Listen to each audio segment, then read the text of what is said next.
morning, viewers. Welcome to my brief devotion titled Fresh Bread. And I do hope that it makes an impact in your life as you begin a new day in Christ. In the Bible, we encounter a lot of math calculations. When we carefully take note of the numbers concerning the men of war who left Egypt for Canaan, it rings out a warning bell to complacent Christians. The people of Israel were living in bondage in Egypt for 430 years, a mere 30 more than what God promised his servant Abraham.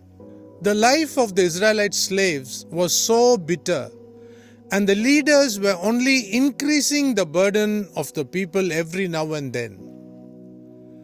There was a time when straw was supplied by the Egyptians for the Israelites to make bricks. But after the pharaohs kept changing, the load of slavery was increasing, and at some point the people of Israel were told to collect their own straw to make bricks. We read in the book of Numbers that there were 6,03,550 young men who were above 20 years of age, who could actually make war serving as soldiers. Read Numbers chapter 1, verse 46. But in the wilderness, we find that except for Caleb and Joshua, none of these men were able to wholeheartedly trust God and inherit the promises God gave them. So we read in Deuteronomy chapter 2, verse 14, that 6,03,548 soldiers perished in the wilderness because of their unbelief. God made sure that every soldier except Caleb and Joshua died in the wilderness. Read Numbers chapter 26, verse 65.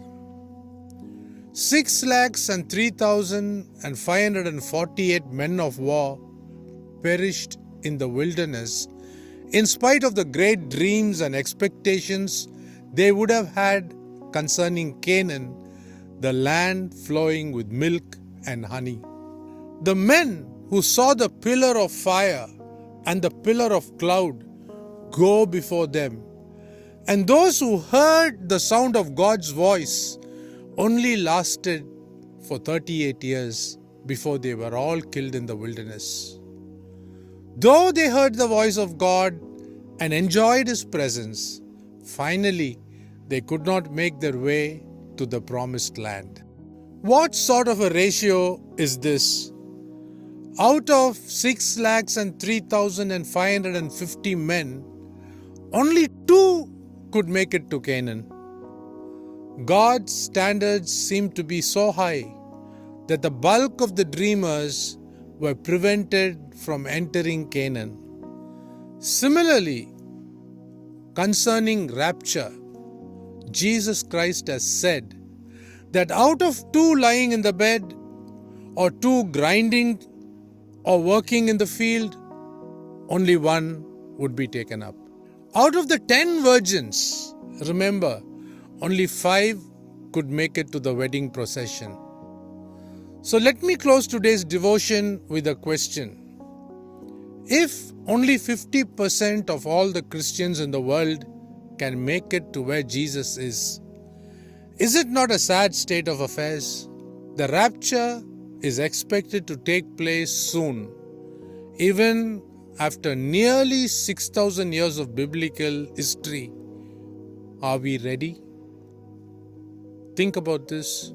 See you tomorrow, God willing.